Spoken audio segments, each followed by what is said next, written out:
La Sociedad Dominica de Medios de Comunicación, Sodomco, presenta A Pensar Más con Rosa María Palacios.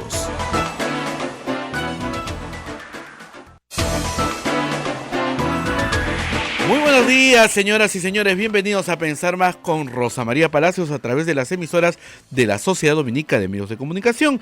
Lima, a través de Radio Santa Rosa; Chimbote nos escucha por Radio Santo Domingo; Arequipa nos escucha por Radio San Martín; Cusco por Radio Veritas; Ucayali, Radio Cepagua; La Convención, Radio Quillabamba; Puerto Maldonado, Radio Madre de Dios. En Huánuco nos escuchan por Radio Huánuco; Ayacucho, Radio La Voz de Ayacucho; Puno, Radio Pública; Ancash, Radio Moro; Huancayo, Radio Cumbre; Satipo, Radio Milenio; Abancay, Radio Estación Solar; Yurimaguas, Radio Oriente; Cajamarca, Radio Los Ángeles; AM Tagua nos pone en podcast en todo el Perú. Nuestra página web www.radiosantarosa.com.p, y también puedes descargarnos de en los aplicativos móviles para estar en tu teléfono celular, Play Store. Ahí estamos. Rosa María, muy buenos días. Bueno, nos estamos riendo porque yo estoy, para los que nos siguen en Facebook podrán ver las imágenes, estoy con un abrigo largo porque tengo un enorme frío en el cuerpo y una chalina encima, y normalmente cuando uno entra a una cabina, ¿no es cierto?, como cuando uno entra a su casa, se saca el abrigo, ¿no? Bueno, está tan helada la cabina que estoy casi para pedir guantes, pero acá los chicos me van a conseguir un café. No importa que sea ralo, ¿ya? Con tal de que esté caliente. Bueno, esta cabina en realidad es muy cómoda, hay que decirlo, pero no sé por qué hoy día la he sentido más fría que otros días. ¿Será porque afuera hace frío? No lo sé. Donde sí hace mucho frío y hay una alerta de tsunami es en las zonas altoandinas, donde ha habido nevada y va a seguir nevando. Y además, para la gente de Arequipa, contarles que el Instituto Geofísico ha dado ya una alerta de evacuación de toda la zona del volcán Ubinas, así que mucho cuidado con los paseos de 28 de julio hacia la zona, ¿no es cierto?, que se pueden estar planeando en este momento. Nunca falta, ¿no? Hoy día ya casi todos los colegios han suspendido sus clases porque la próxima semana ya es pre-28, con lo cual llegar es rapidísimo. Qué maravilla, cuando no hay colegio, qué rápido se llega.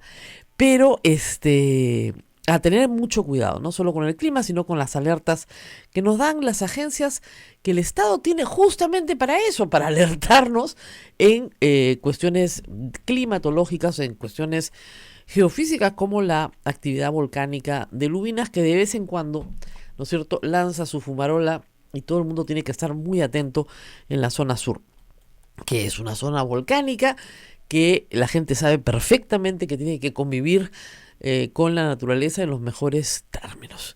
Bueno, y quería empezar el programa hoy mandando un saludo especial. Ayer me olvidé por completo de los 25 años de transparencia.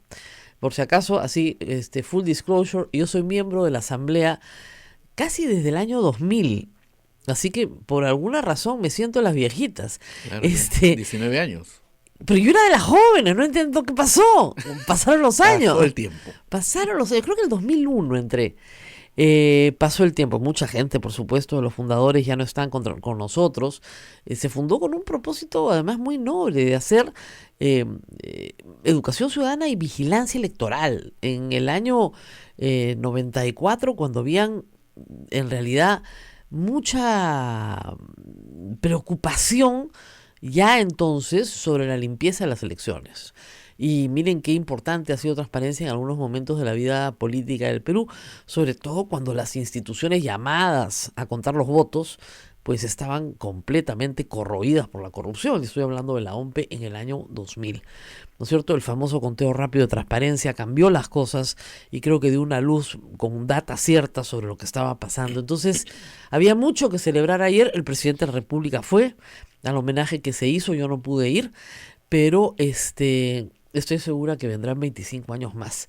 Y por supuesto, esto se debe a la gestión de varios presidentes. Transparencia ha tenido siempre muy buenos presidentes, muy buenos consejos directivos. Yo solamente he estado una vez. Normalmente los periodistas no estamos directamente en la gestión de las organizaciones que nos convocan, pero sí hay que decir que ha tenido muy buena gestión y bueno, su personal, todo el equipo técnico hace un estupendo trabajo y por supuesto, hay que decirlo también, transparencia está encarnada en los miles de voluntarios que se despliegan en cada proceso electoral, gente de todas las edades, pero sobre todo gente muy joven, muy entusiasta, con ganas de aprender de democracia y de proceso electoral. Y sobre todo que aprovechan la experiencia para tener un baño pues de educación cívica, ¿no? Y hay gente que ha sido voluntario de transparencia en muchos procesos electorales, algunos en uno solo, pero que siempre responden con mucho entusiasmo. Así que felicitaciones a Transparencia. Y también hay que hacer, estamos hoy día llenos de anuncios. Empezó la Feria del Libro en Lima. Ayer, sí, hemos estado hablando hace un ratito y escuchando el discurso de inauguración a cargo de Mario Vargas Llosa. Que le dio a los jóvenes un gran consejo, ¿no? Dijo, miren, yo estoy viejo, a la gente vieja no le siguen uno los consejos porque es pesado seguir los consejos de los viejos, pero les voy a dar uno solo, por favor lean, gran consejo, lean. No importa que lean. ¿Saben qué? Hay gente que dice, no, pero ese no lee cosas así muy cultivadas o muy importantes o muy relevantes. No importa. El mero ejercicio de leer. ¿Estuviste ayer en la feria? No. Ayer estaba dedicado a las conspiraciones, o sea que no he podido, estaba conspirando en otra. Ay. Si te contara dónde he estado. Pero en fin, en realidad había muchas cosas ayer. Pero hoy sí estoy en la Feria del Libro. Una invitación muy, muy generosa que todavía no entiendo por qué me la han hecho a mí. Va a estar esta noche Mario Vargas Llosa conversando con Alberto Montaner. Van a conversar sobre política latinoamericana, pero van a hacer mayor énfasis, por supuesto, en Perú, ¿no? Porque están acá. Así que esta noche vamos a hablar de política. Yo solo modero, nada más. Yo no hago más que poner algunas preguntitas, ¿cómo se dice? Abridoras del juego, pero son ellos los que van a hablar durante una hora. Como es un evento masivo, no van a haber preguntas del público porque es un evento muy grande, es uno de los principales eventos. Pero el día domingo sí voy a estar en una mesa muy simpática para hablar de Vargas Llosa como periodista político, que es una vena que él tiene también, además de escritor, que vamos a explorar con Gustavo Ritti, con Pedro Cateriano, y vamos a hablar un poco de esta vida paralela del escritor, como a veces activista político, a veces como periodista político. Va a ser también muy interesante, porque como ustedes saben, yo cubro política y ese lado, digamos, de Vargas Llosa que he cubierto también profesionalmente, ¿no? ¿A qué hora va a ser? Pregunta la gente. Hoy a las 7 y el domingo me parece que es a las 5:15. Así que nada, vamos a estar ahí con Pedro Cateriano, que tiene una relación de mucha amistad con Mario Vargas Llosa y con Gustavo Ritti también, que obviamente igual que yo cubre política y estamos muy, muy metidos en ese día a día. Y bueno, en el día a día, el presidente de la República ha dejado un poco en offside a la gente de Tía María, ¿no? Vinieron a Lima a protestar, te vamos a vacar. Bueno, no se va a construir nada hasta que ustedes no quieran. Y yo pensé, de verdad, fíjense, yo sé que lo que he propuesto es un poco audaz, que el gobernador regional le iba a decir al presidente, bueno, presidente, un referéndum pues en Islay, ¿no? Y ya pues políticamente vemos quién gana, ¿no? Con lo cual me pregunto, ¿quién ganaría un referéndum en Islay hoy? Si se hace la pregunta sobre si el proyecto de Tía María es, en fin, plausible. Porque el presidente ha dicho no se va a hacer nada hasta que no estén las condiciones sociales. Bueno, ¿quién decide cuáles son las condiciones sociales? ¿El gobernador que da ultimátums, que pide vacancia, que habla de muertos? ¿O el pueblo? Yo creo que el pueblo, ¿no? ¿Por qué no convocan un referéndum con la OMP, con todas las garantías, con mesas de votación, ¿no? Con, no sé, pues 30 días de debate local, y que se vote en Islay. Ese es el centro de la protesta, además. No quieren, ¿no? Eso es rarísimo. Ninguna de las dos partes quiere, claro. Dicen que nadie va a un combate si no puede anticipar el resultado, por lo menos tener las variables del conflicto bien estudiadas. Pero yo sí creo que hoy, ¿no es cierto? Hoy, no sé, el día de mañana, ¿no? Hoy, tomados un poco de sorpresa, si se les pregunta abiertamente a los habitantes qué quieren, de repente la respuesta no está con el gobernador. Y hay que decir, la actuación del gobernador ayer no tiene nada de ambientalista, ¿no? No ha dicho una línea sobre el agua, la vida, la agricultura, qué sé yo. Está generando una plataforma para el 2021. Claro, lo que busca es otra cosa. Exactamente. Sí. Hay varios que quieren ser candidatos a la presidencia y ahora que no necesitas más que 20.000 militantes, ya no necesitas las firmas, entonces todos se quieren presentar. ¿Verdad? Sí, pues este es el tipo de liderazgos que van a surgir, entonces también está cosechando digamos, para una plataforma política propia. ¿Qué están viendo? Que los veo con cara así de... Los jóvenes están viendo algo acá en la pantalla, con cara ¿los goles de quién están viendo? Porque nunca miran tan atentamente nada. Los goles de Eduardo, ya había, clarísimo. Bueno, muy bien. Y eso en cuanto a Tía María. Y en el Congreso... Oye, en el Congreso las cosas que pasan, ¿no?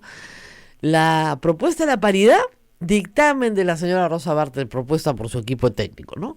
No vamos a la paridad. Aumentamos la cuota en 35%. Oye, ni que esto fuera un mercado persa, ¿no? Yo pido 50, yo doy 30, no, 40, no, 35. ¿Qué cosa es esto? ¿No se supone que vamos a un esquema de mitad-mitad? ¿No? Como ustedes ven, todas las propuestas del Ejecutivo están siendo recortadas. Esa es la política. Vamos a ver, hoy día se supone que terminan de debatirlo todo y aprobarlo todo. Vamos a ver qué producen. Pero todas las propuestas están recortadas. En la inmunidad parlamentaria parece que van a atracar para la de proceso, pero no para la de arresto. O sea, todo recortado, todo mediatizado, todo te doy un poquitito. ¿No? La política, yo te doy un pedacito, tú me das un pedacito. Y la verdad es que de ahí sale un Frankenstein, pues. Ahora, si el gobierno dice que se respeta la esencia, es que nunca tuvo mucha convicción sobre las reformas, ¿no? Parece más o menos claro. Hoy en la tarde vamos a saber eso. Vamos a saber en la noche, digamos, qué se aprobó. Hasta hoy se habían fijado plazo. La próxima semana tienen que someterlo al pleno y tienen, pues, lunes, martes, miércoles y jueves para terminar de discutirlo. No queda mucho más tiempo. El jueves en la tarde termina todo esto. Y el jueves en la tarde se está convocando una gran movilización nacional anticorrupción. Porque, miren, hay algunos problemas que no están quedando muy claros. No sé si alguno de ustedes ha podido ver el video de Rosa Bartra arengando a sus troles. A la resistencia. A la resistencia, sí, ¿no? sí. A la pestilencia, como le han puesto en IDL. Son poquitos, ¿no? Pero le dice una cosa que a mí me da hasta risa, ¿ya? Hashtag que ponemos, hashtag que es tendencia. ¿Ya? Yo te armo una tendencia en 15 minutos acá con estos 5 chicos valerosos que trabajan con nosotros. ¿Te has venido interno? ¿Por qué? ¡Qué fino! Vas a ir al Congreso hoy día. Ya te vi. ¿No? No. Bonito. Nada de discriminación acá, por favor. Cuando los chicos vienen en la mañana interno, o se están viniendo de un velorio, o van a sustentar su examen de grado, una cosa así, ¿no? Porque a esta hora no hay fiesta 15, o sea que... Muy bien.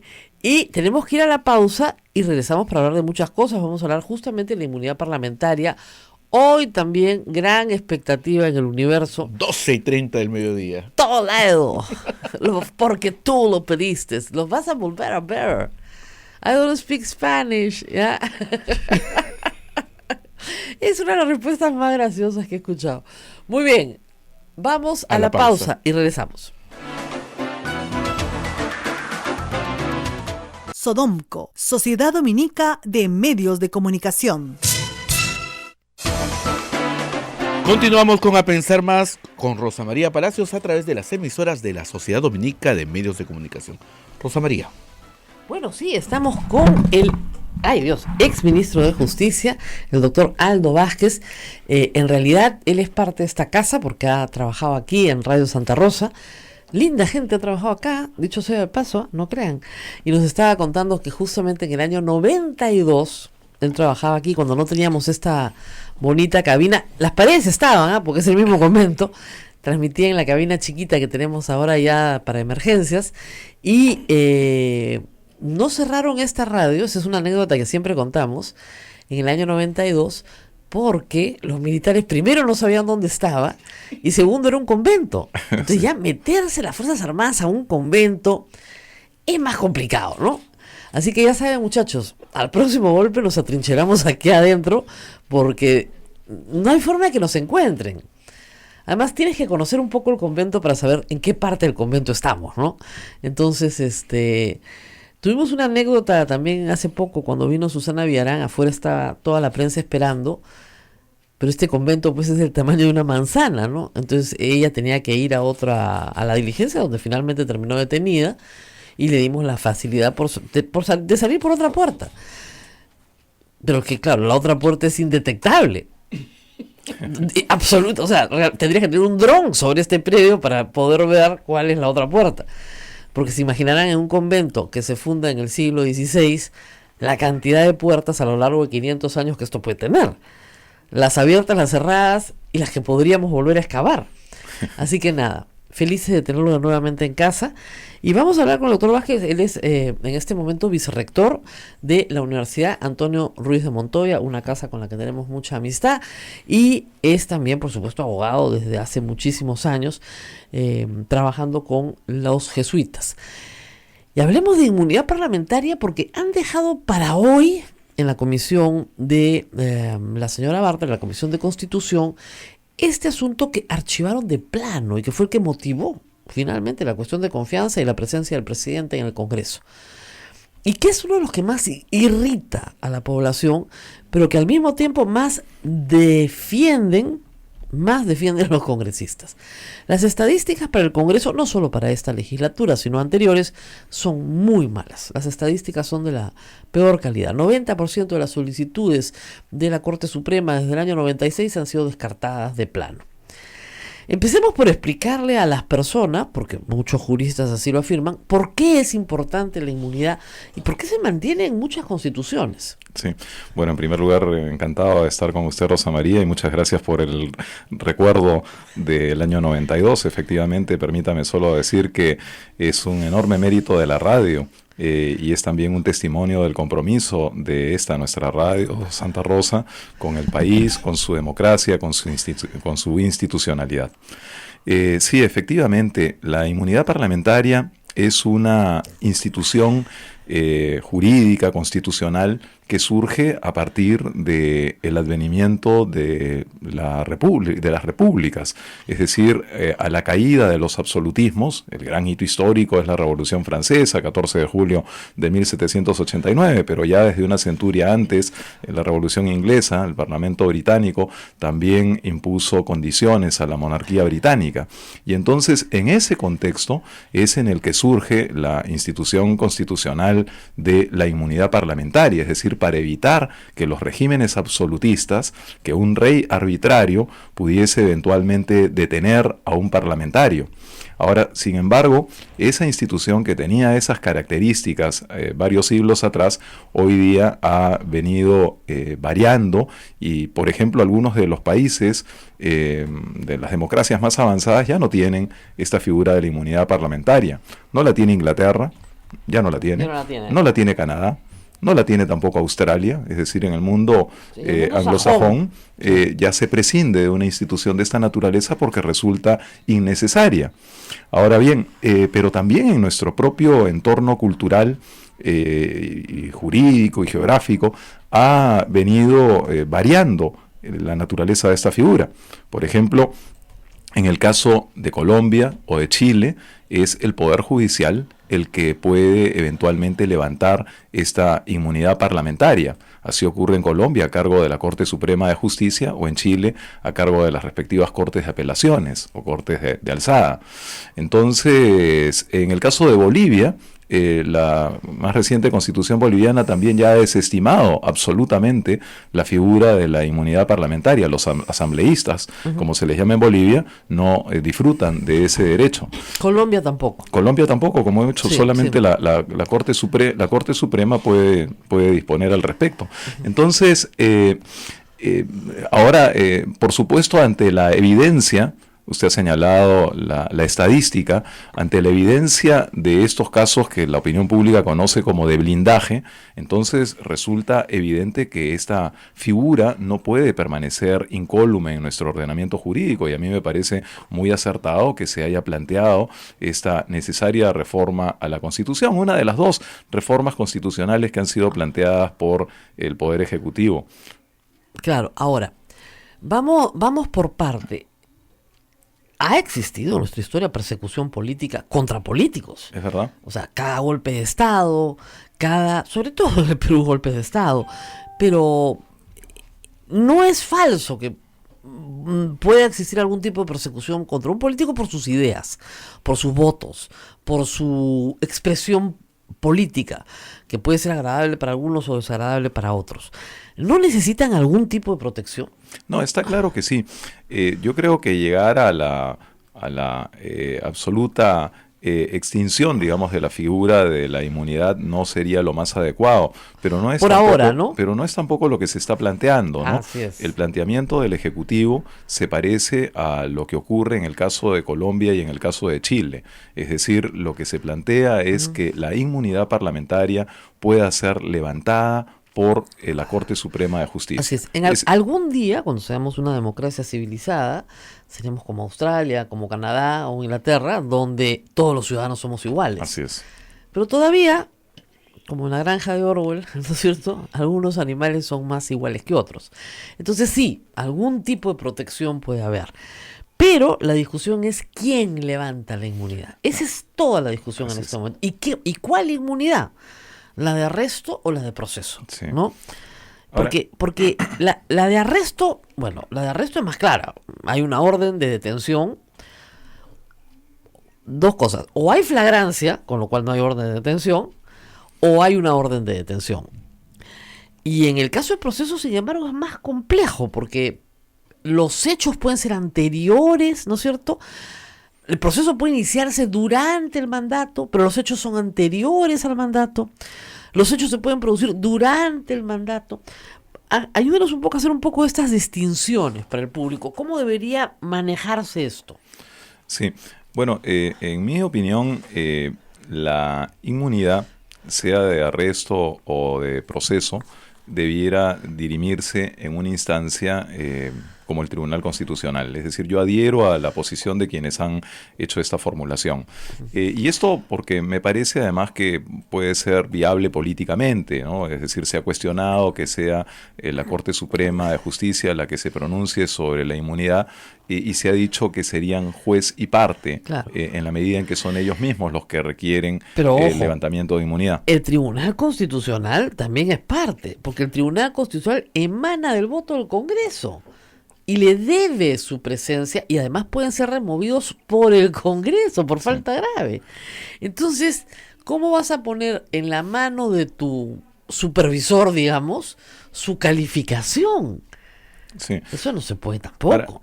Claro, es por supuesto materia discutible. Lo que ocurre es que el argumento, digamos, de que es de que el Poder Ejecutivo que el Poder Judicial podría ser juez y parte, bueno, tiene también un cierto fundamento, ¿no?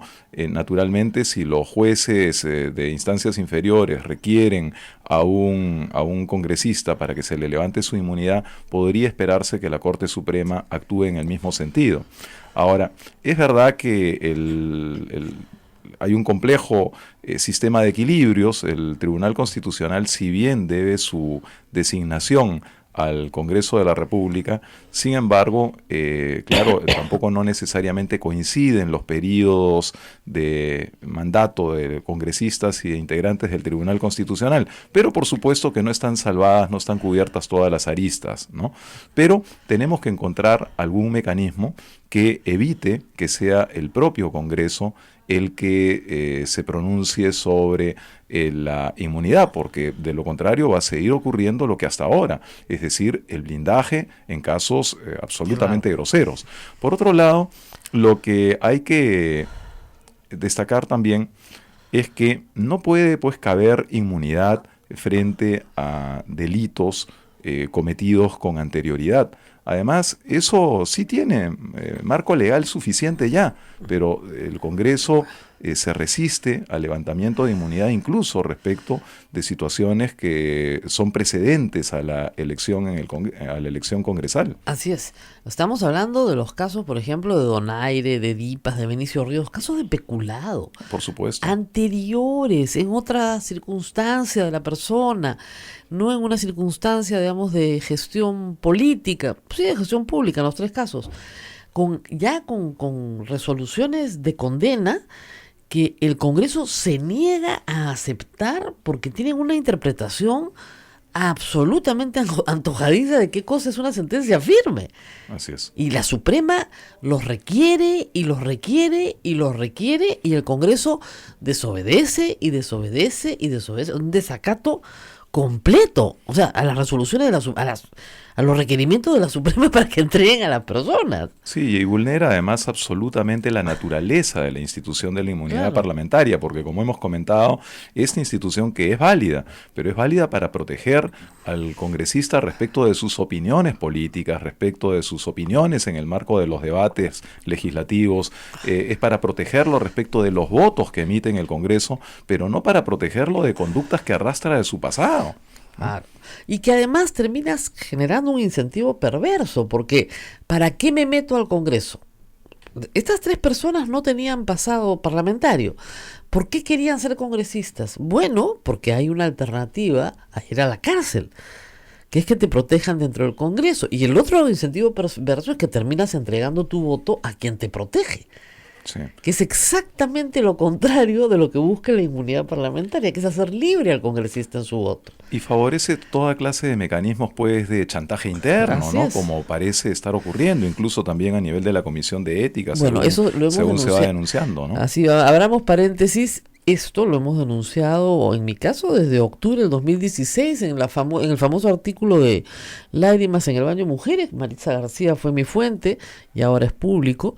Cuando me contó toda la historia no lo podía creer, pero cuando revisé los nombres que ella me dio, justamente contra las denuncias que se iban a tramitar en ética o se estaban tramitando en ética, los nombres calzaban todos, y eran todas mujeres, calzaban todos con conductas que podían ser utilizadas en medios periodísticos justamente para desacreditar y que eran convenientemente filtradas por la misma organización Fuerza Popular. Eso es lo más increíble de todo. O sea, filtraban a la prensa la información y luego le decían al congresista, mira, te vamos a ayudar. Hoy día Ángel Páez escribe sobre esto en La República exactamente en esos términos. Sus fuentes son anónimas, pero son congresistas de Fuerza Popular, que les pasaba lo mismo. Los sacaban fuera del Congreso, le decían, mira, tú eres muy rebelde, no nos estás ayudando, tenemos esta información sobre ti, de tu pueblo, la vamos a poner en ética, pero te vamos a ayudar. Es la mafia.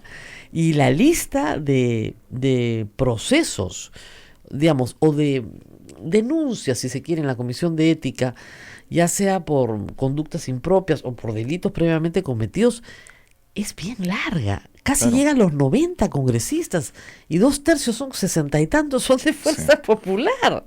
Con lo cual no es muy difícil pues obtener mayorías en votaciones claves, ¿no? Porque siempre se puede esgrimir este tipo de recursos para doblegar las voluntades de los congresistas que están alineados en una posición distinta. Claro, y el problema acá central, eso hay que decirlo, es que justamente la institución de la inmunidad parlamentaria era para crear lo Así es, contrario. para garantizar la autonomía Exactamente. y acá por el contrario esa autonomía está siendo absolutamente vulnerada. Sí, no, yo sí creo, como imaginarán, como experiencia, ¿no? La Comisión de Ética se crea en el gobierno de Toledo, pero como experiencia y resultado, hoy es una comisión que tiene que ser cerrada. Sí, o en todo caso Cerrada. reformulada de tal manera que sus integrantes no sean tampoco congresistas. ¿Qué es lo que propuso Así es. Guido Lombardi con varios congresistas hoy de la bancada liberal, ¿no? Es decir, llamar a juristas, no sé, a personas respetables que siempre puede haber en la sociedad, que yo espero que siempre haya, para integrar pues 5 personas y solo evaluar conductas éticas no penales y el resto dejárselo a la Corte Suprema o en este caso a la Corte Suprema si es que hay antejuicio, ¿no? Pero en realidad es muy sintomático del deterioro moral que las instituciones creadas para hacer una cosa se conviertan en otra cosa. Así es. No, y además con absoluto desparpajo, ¿no? Porque Claro. hemos visto, bueno, casos emblemáticos como el caso del general Donaire, por ejemplo, ¿no? Claro. Es decir, una protección hasta el punto mismo en que pueda fugar, ¿no? Pues con toda tranquilidad. Así es, ¿no? Con toda tranquilidad. Vamos, insistimos con el señor ministro del Interior, ¿no? Porque si al Goro lo pueden encontrar, no veo por qué al señor Donaire no. Y hay otros más, bien interesantes que deberían estar buscando, ¿no? Piden recompensa y todo, pero la verdad es que, o sea, yo siempre digo, cuando la policía quiere, ahí puede, y claro que puede, y puede mucho, ¿no es cierto? Claro que puede. No es el único caso, ¿ah? Tenemos a Moreno del Callao, que también no sabe, no opina, nadie sabe dónde está, se lo tragó la tierra. Yo creo que un trabajo de inteligencia policial sí encuentra a las personas, ¿no? Un poquito de entusiasmo para la búsqueda. Pero en fin, este es un tema que se tiene que definir. Una de las propuestas es decir, ya, muy bien, inmunidad de arresto no, esa se la queda el Congreso, pero inmunidad de proceso que se la den a la Corte Suprema. ¿Cómo ve esa posibilidad? Bueno, lo que ocurre es que la inmunidad de arresto, en el caso, si se trata de una sentencia, ya de una sentencia que debe ejecutoriarse, desde mi punto de vista no debiera quedar tampoco en manos del Congreso de la República. Es decir, un arresto que es consecuencia de una decisión ya de una primera instancia o de la instancia que corresponda, debe ya ejecutarse, ¿no? En el caso de la inmunidad de proceso no tengo duda de que debe ser una instancia ajena al Congreso, como hemos dicho, la que defina su procedencia, ¿no? Así es. Vamos pausita nos toca en este momento, vamos a pausita y sale el cartel de pausa. Vamos a pausita porque vamos a cambiar un poco de tema. Hay otras reformas también, voy a aprovechar la presencia del doctor para hablar de dos reformas más, de la democracia interna y también de todo el problema de paridad y alternancia. Ayer hablamos un poquito de eso, pero lo que estamos observando ya como fenómeno es que la Comisión cambia aspectos sustanciales de las propuestas del Ejecutivo para lograr una especie de contenido intermedio, gradual, ¿no? Apelan al gradualismo como política de Estado, pero la verdad que no se tiene mucho sustento de por qué es necesario el gradualismo. Así que hablaremos de eso cambiando de tema después de la pausa, pero creo que a todos les queda claro que el tema de inmunidad parlamentaria es un tema importante y que va a estar difícil en el Congreso, va a estar bien difícil. Vamos a la pausa y volvemos. Sodomco, Sociedad Dominica de Medios de Comunicación. Continuamos con A Pensar Más a través de las emisoras de la Sociedad Dominica de Medios de Comunicación. Lima nos escucha por Radio Santa Rosa, Chimbote RSD, Radio Santo Domingo, Arequipa nos escucha por Radio San Martín, Cusco Radio Veritas, Ucayali Radio Cepagua, La Convención Radio Quillabamba, Puerto Maldonado, Radio Madre de Dios. También en Huánuco nos escuchan por Radio Huánuco, Ayacucho Radio La Voz de Ayacucho, Puno Radio Pública, Ancas Radio Moro, Huancayo Radio Cumbre, Satipo Radio Milenio, Abancay Radio Estación Solar, Yurimaguas Radio Oriente, Cajamarca nos escucha por Radio Los Ángeles, también a Pumaquisterio, AM Tagua nos pone en podcast en el Perú y el mundo, y estamos también en tu teléfono móvil descargando de Play Store nuestro aplicativo, la página web de Radio Santa Rosa, radiosantarosa.com.p. Rosa María Palacios está conversando con el doctor Aldo Vázquez, es ministro de Justicia. Bueno, acá estamos conversando, ya estábamos debatiendo los otros temas, que no son los otros, porque todos son parte de un mismo paquete. En esta conducta un poco extraña de la presidenta de la comisión, que presenta dictámenes expresa además, con los cuales siempre mediatiza la propuesta de reforma, ¿no? O sea, tú me pides 50%, ya te doy 35%, ¿no? Entonces, para quedar en 40%, ¿por qué no van al 50%? Pues no es lo que se ha pedido. Igual, ¿no? La inmunidad parlamentaria, ya de repente no la de arresto, pero la de proceso. Y así una tras otra. Y que más que crear un sistema para inscripción de partidos políticos para unos partidos y para otros partidos. Entonces, esto es muy confuso, pero parece ser parte de la estrategia del fujimorismo, porque han encontrado que a Salvador del Solar se le puede convencer aparentemente en ese camino. Vamos a ver si el presidente el 28 de julio nos dice, no, no me han convencido y no se respetó la esencia. Muy bien. Entonces, pasemos entonces al tema de democracia interna. El presidente de la República presenta el proyecto de ley a través de su primer ministro, por el cual se altera sustancialmente la ley de partidos políticos, y se aprueba así que ya no se necesitan las firmas, lo cual es un avance importante. Necesitas más o menos al padrón de hoy 20.000 militantes activos y puedes participar. Se hace una elección universal, ¿no es cierto? Porque todos vamos a participar, que se llama primaria, aunque en realidad no lo es técnicamente, donde todos vamos a participar. ¿Para qué? Para primero votar en número suficiente para que los partidos pasen o no pasen una valla. Eso sí se ha aprobado. Luego, votar por los partidos de nuestra preferencia. O sea, digamos, al votar por los partidos de nuestra preferencia, también vamos a seleccionar a los candidatos. Es decir, va a haber un voto preferencial anticipado. Pero la propuesta de la señora Bartra aprobada es para los partidos, los 24 partidos que ya tienen inscripción, no solamente ya no hay voto preferencial, nos lo quitan. Tampoco hay participación en la elección de la lista cerrada.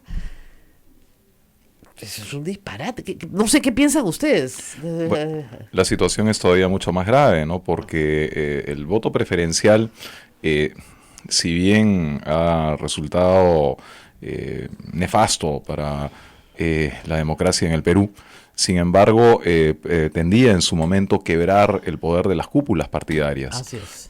Pero no se trata de eliminar el voto preferencial para restituir el pleno poder de las cúpulas partidarias, que por lo demás tampoco nunca fue plenamente abolido.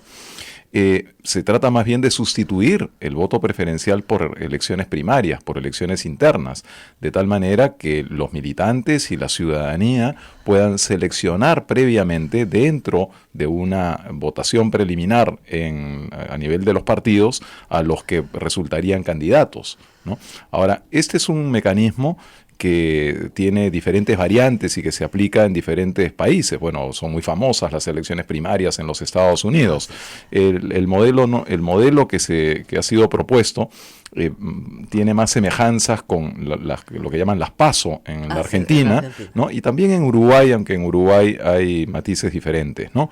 Pero de lo que se trata, en primer lugar, es de fortalecer los partidos políticos, de tal manera que se pueda alentar en ellos una vida partidaria, unos liderazgos internos que luego se expresen en esas elecciones primarias, y no lo que ha venido ocurriendo ahora, que con absoluta liberalidad quienes conducían los partidos podían manejar amplias cuotas de invitados que eran en verdad los que salían electos, porque hoy día en el Congreso de la República la abrumadora mayoría de los integrantes del Congreso no militan en los partidos políticos, sino que han sido invitados. Póngase a pensar usted por un instante.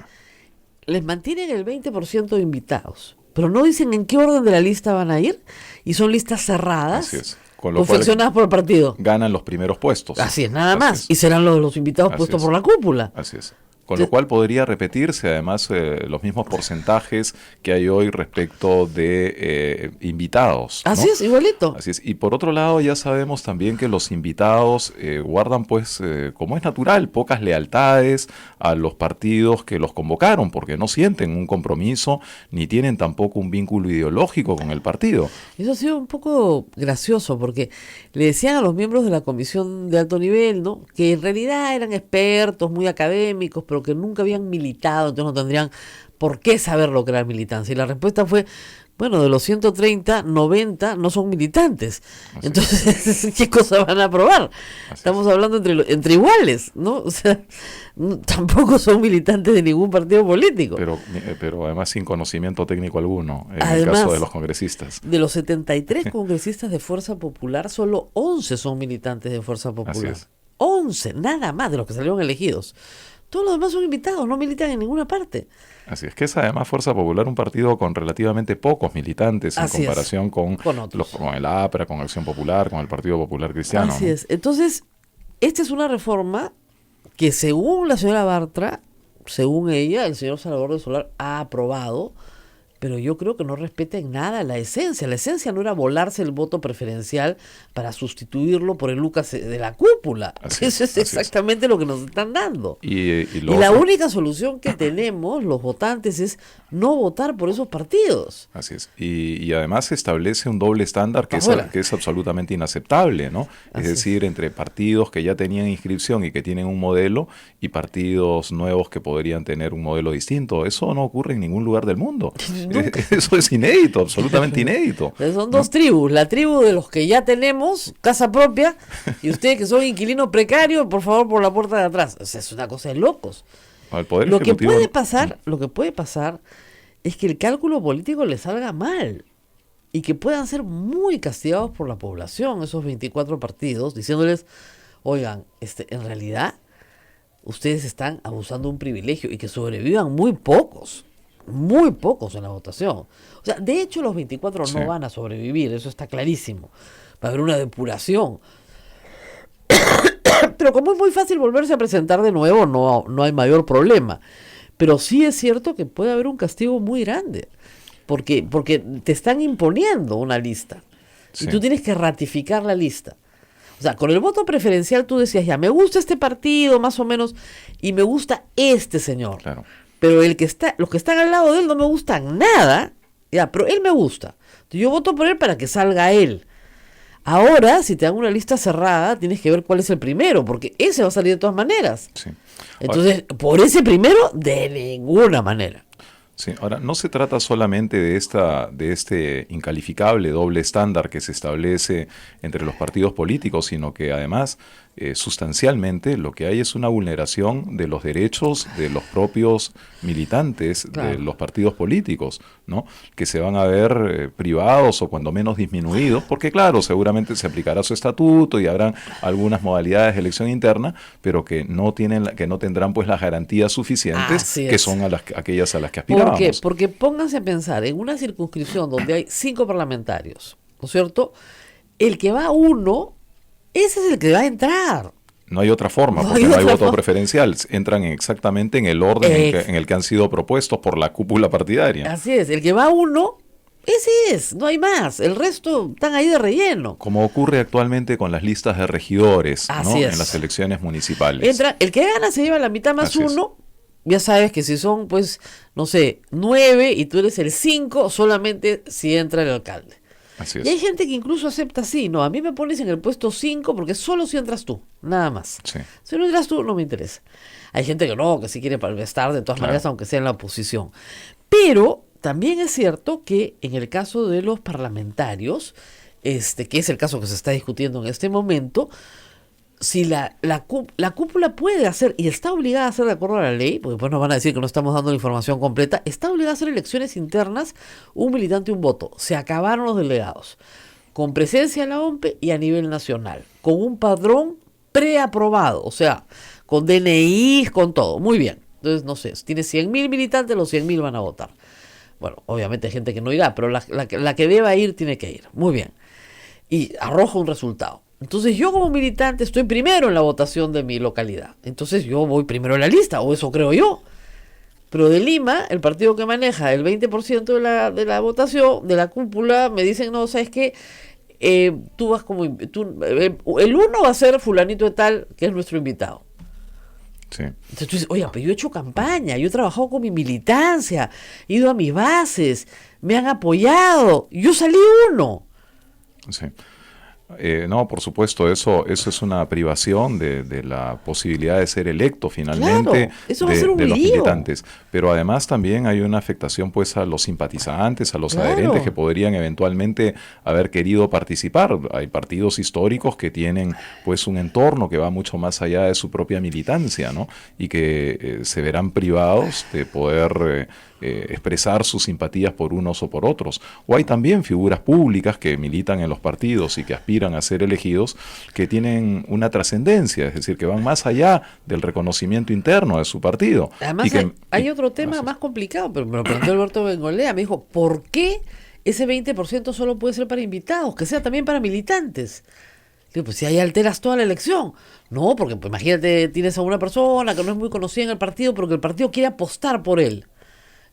Ya, lo pones primero. Entonces, claro, de nuevo tienes el tema de la cúpula. Así es. Ahora, es 20% de 130, pero de todas maneras, eso va a afectar el resultado de esta, aunque sea mínima, democracia interna. No, además, esos 20 podrían ser los cabezas de lista en cada En una de cada las jurisdicciones. exactamente. Basta, claro, tú agarras cada jurisdicción, los cabezas de lista son los 20 que pone el partido. Con lo cual, si logra 20 parlamentarios, serían probablemente ellos. Exactamente.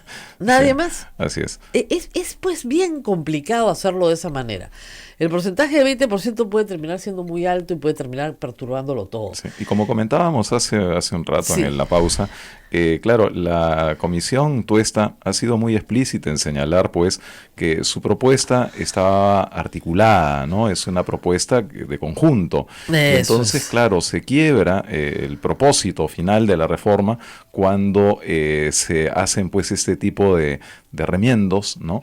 Que en verdad la terminan desnaturalizando, ¿no? Bueno, y ahora vamos a hablar un poco de paridad. Este problema tan complicado de entender, ¿no es cierto? Porque desde el punto de vista jurídico todos somos iguales ante la ley y deberíamos presentarnos todos, desde que las mujeres votamos y podemos ser elegidas, de igual manera, ¿no es cierto? Y un purista le diría, leyendo la Constitución, ¿pero qué problema hay? No hay ningún problema, este país no necesita cuota del 30%, ¿para qué? Acá no hay ningún obstáculo para que la mujer sea elegida. Por lo tanto, no hay nada que enmendar, digamos, o emparejar si el piso está parejo. Sin embargo, la propuesta está ahí. Y habría que explicar a la gente por qué está la propuesta, ¿no? Empecemos por ahí. Sí. ¿Cuál es el problema que se quiere atacar? Sí, bueno, está claro que hay una subrepresentación de la mujer en el Congreso de la República. Hay a veces la creencia popular de que hay muchas más mujeres que hombres, ¿no? Yo he escuchado a algunas personas decir, hay 7 mujeres por cada hombre, ¿no? Eso, por supuesto, es una falsedad absoluta, es absolutamente absurdo, ¿no? La naturaleza es muy sabia, hay una equidad casi absoluta entre varones y mujeres. Hay un poquitito más de mujeres, unas décimas más de mujeres, pero eso es porque la esperanza de vida de la mujer es un poco mayor que la del hombre. Pero si hay igualdad, si hay un número casi idéntico de mujeres y de hombres, sin embargo, esto no se refleja en el Congreso de la República. Pero no solamente hay igualdad en el número de mujeres y de hombres a nivel de la población, sino que, como comentábamos también en la pausa, entre el 40 y el 50% de los militantes de los partidos políticos son mujeres. Es decir, prácticamente la mitad. Es casi un empate estadístico, claro, entre mujeres y hombres en la militancia en los partidos políticos. Que ha sido una sorpresa, ¿no? Porque Marco Arana, desde la izquierda, igual que el fujimorismo, decía, no hay mujeres, las mujeres no quieren participar. Claro, Frente Amplio son los partidos que menos participación femenina tiene, ¿eh? Solo sí. 40%, notable. Pero bueno, entonces, las mujeres están en la base de los partidos, son activistas, militan, mitad a mitad. Pero a la hora de confeccionar la lista, las mujeres están apenas cumpliendo, en la generalidad de los casos, cumpliendo apenas la cuota de ley. Así es. Y tal vez si no hubiera cuota de ley, serían menos. Así es.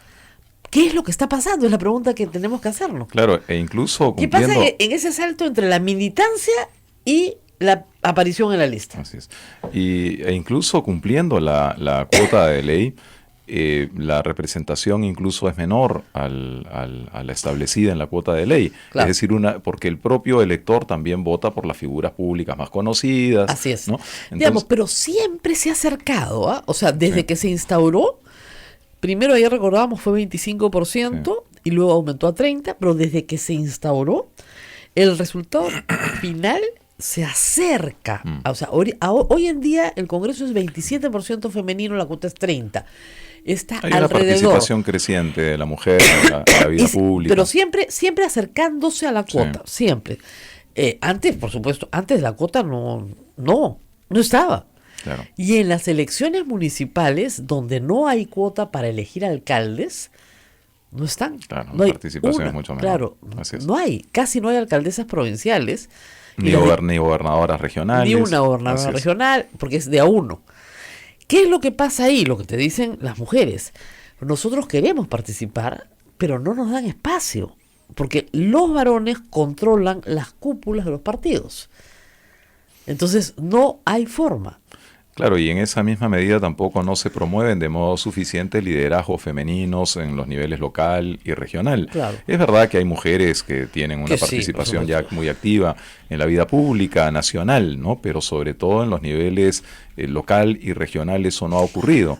Y no ocurre tampoco de modo suficiente en las elecciones parlamentarias en las mismas jurisdicciones electorales. Claro, y ahí sí hay un tema, digamos, de discriminación. Imagínense ustedes que una persona no pudiera postular por su color de piel. A todos ustedes les parecería una barbaridad. Por su lugar de nacimiento, ¿no es cierto? Por su situación económica. Que esas personas estuvieran impedidas de una barrera infranqueable, ¿no es cierto? Bueno, esa barrera infranqueable es la que tienen las mujeres. Sí, claro, y cuando eso ocurre y eso se puede constatar estadísticamente, históricamente, en fin, las políticas deben pues restablecer los equilibrios, ¿no? Claro. Y deben promocionar en este caso la participación de la mujer. Claro, porque ahí está claro la evidencia empírica, ¿no? Que si tú tienes una militancia igual, ¿no es cierto?, lo que te dice la lógica es que el resultado, la propuesta del partido del país debería reflejar lo que está en la militancia. Así es. Sin embargo, se ha producido un desplazamiento de la mujer respecto de las posiciones de liderazgo. ¿Por qué la mujer es solo un tercio en la representación de ese partido? Y no mitad? ¿Por qué el porcentaje de su participación en el partido no está representado en la participación de la lista? Algo está pasando. Entonces ahí vienen varios problemas. Claro. Uno de ellos es que las mujeres dicen que en la elección interna son desplazadas, sobre todo cuando se elige por delegados. Porque ahí los delegados, varones, la mayoría, no votan por las militantes mujeres. Luego viene el tema de tachas. Sobre todo en las municipales hay buena estadística. Cuando se tacha a las mujeres, no se las reemplaza por otra mujer. Simplemente se deja el espacio vacío. Sí. Con lo cual, no hay posibilidad de cumplir ni siquiera con la cuota.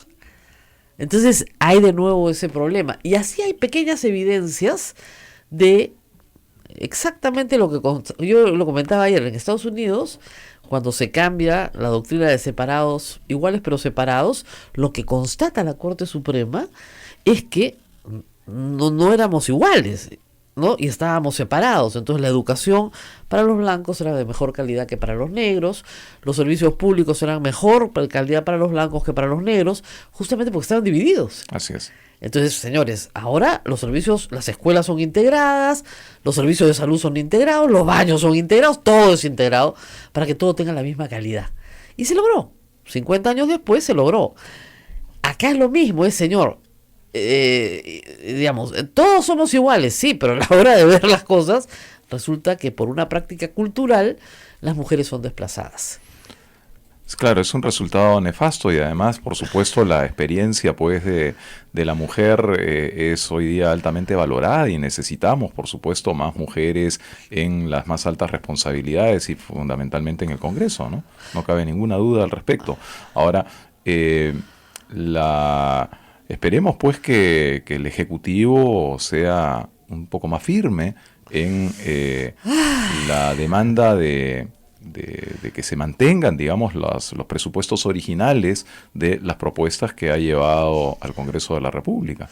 Y hay que decir algo más, o sea, si hubiera vocación de reforma, ¿no es cierto?, la Comisión presentó 12 proyectos de ley. Hay varias cosas que el Ejecutivo no consideró prioritarias, pero que complementan estas reformas y que son bien importantes. Por ejemplo, el calendario electoral. Sí. En la medida en que se modifique el calendario electoral, vamos a tener presidencias mucho más sólidas, o sea, y congresos más sólidos. Sí, el tema también del balotaje en materia de elección parlamentaria, En fin, efectivamente, las propuestas originales fueron 12, el Ejecutivo ha priorizado 6, y de estas 6 vemos que ya empiezan a desnaturalizarse varias de ellas. De 6 nos van a quedar la mitad de cada una, o sea, 3. Pero que no son iguales a los originales. Entonces, ay, Diosito, tú te agarras de la cabeza y dices, ¿y esto cómo va a quedar? Y no es un tema, no es por supuesto un tema menor, ¿no? Para algunos algunos pueden suponer que bueno, que ese es un tema de constitucionalistas, es un tema de juristas, un tema ajeno a la realidad. Sin embargo, la verdad es que hoy día, luego de haber logrado en nuestro país, no sé, alcanzar cierto mérito en mantener los equilibrios macroeconómicos, hemos sido relativamente eficientes en ciertos programas sociales. Hoy día, las grandes reformas que se demandan, por ejemplo, a partir del Foro Económico Mundial, ¿no?, tienen que ver con la reforma de las instituciones, la reforma de la institucionalidad. Y nosotros tenemos una institucionalidad destruida. Pero claro, si miramos, por ejemplo, los últimos informes de competitividad que hace este foro, conocido por sus encuentros en Davos, en Suiza, cada año, vemos que, claro, en todo lo que tiene que ver con indicadores macroeconómicos, estamos relativamente bien. Y en algunos, ¿no?, muy bien, somos uno de los primeros del mundo. ¿No? Pero sin embargo, en todo lo que tiene que ver con institucionalidad, estamos realmente muy mal. Y entonces, esa carencia de instituciones sólidas, de instituciones democráticas sólidas, nos impide hoy día, es probablemente nuestra mayor traba para dar el salto hacia el desarrollo. Y el desarrollo significa, pues, bienestar para las personas. Claro. Entonces, en la medida en que no afrontemos estas necesarias reformas de la institucionalidad, seguimos rezagándonos y equiparándonos con algunos países del África al sur del Sahara, ¿no? Entonces, yo creo que ahí hay un tema fundamental. Un sector del empresariado nacional prefiere confiar la estabilidad del país a una mayoría parlamentaria, aun cuando sus vacíos éticos sean atroces, ¿no?, alarmantes, en lugar de apostar más bien por una reforma política e institucional que nos permita dar el salto hacia una democracia más avanzada y capaz de garantizar condiciones para el desarrollo. Qué bien lo ha dicho. Es que es verdad, o sea, las élites empresariales que deberían de estar del lado de ciertos valores permanentes para un país, uno las ve al lado del respaldo a posiciones que no tienen pues ese mérito ético. ¿Qué vamos a hacer? Pero no las tienen. Y prefieren confiarle la estabilidad del país a esos grupos. Bueno, y ese es el resultado, es lo que estamos viendo hoy día, ¿no es cierto? Ahora, yo me permito marcar una diferencia con lo que ocurrió, por ejemplo, en Chile a la caída de Pinochet, ¿no? Cuando Pinochet pierde el referéndum, por supuesto que habían voces dentro de la cúpula militar y de los sectores que apoyaban a Pinochet para desconocer el resultado. Y fue el comandante de la Fuerza Aérea, el jefe de la Fuerza Aérea, el que salió antes que Pinochet a reconocer la derrota. Pero eso no ocurrió en un vacío conceptual de criterios, sino que ocurrió en el marco en que los propios empresarios ya empezaban a rechazar y a asumir los costos de una dictadura. Recordemos, por ejemplo, las trabas que empezaba a poner los Estados Unidos para la exportación de uvas, se hablaba de las uvas con cianuro, claro, de una serie de mecanismos, ¿no?, a través de los cuales la propia economía chilena empezaba a verse afectada. Pero ese empresariado era consciente de que no podían continuar ya por esa vía.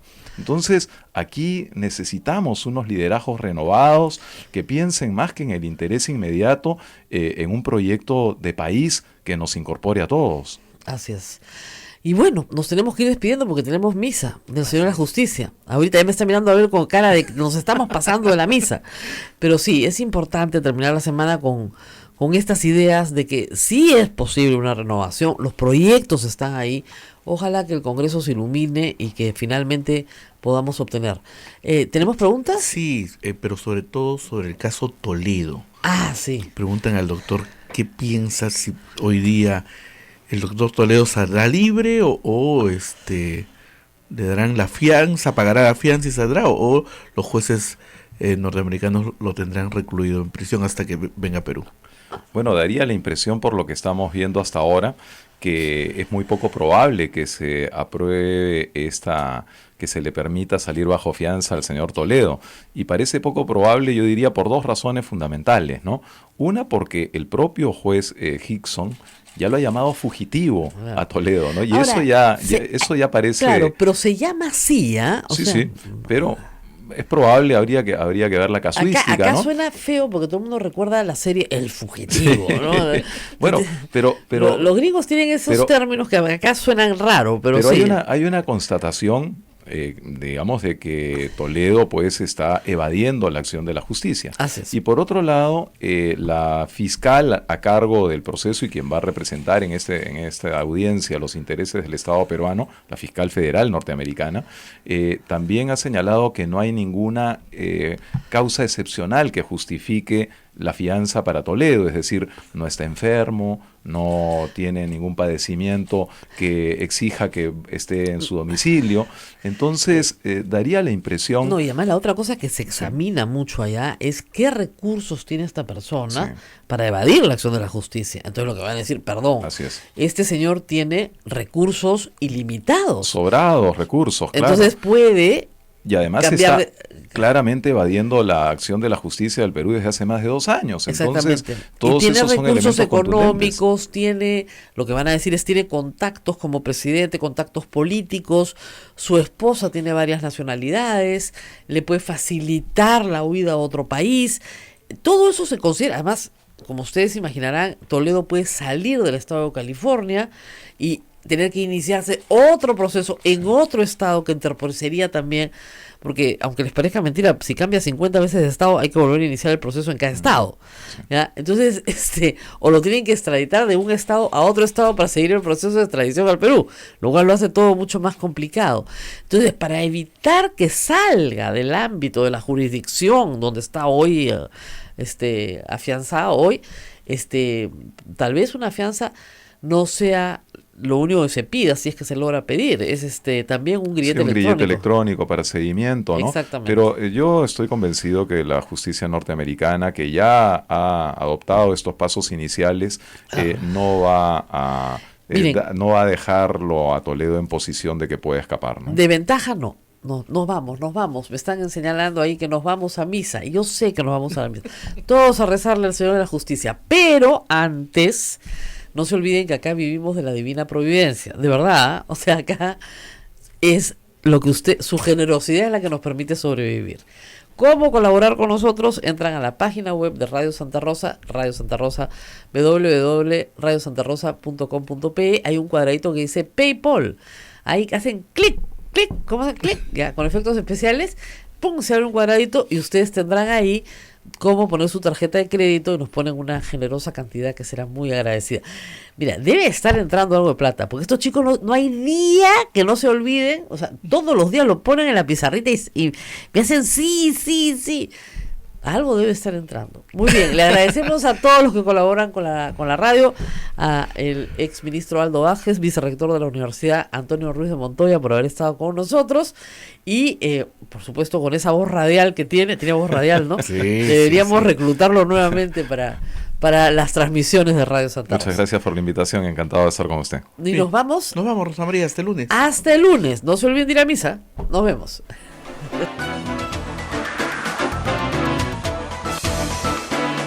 Hasta aquí, A Pensar Más con Rosa María Palacios. Este programa fue producido por la Sociedad Dominica de Medios de Comunicación, Sodomco.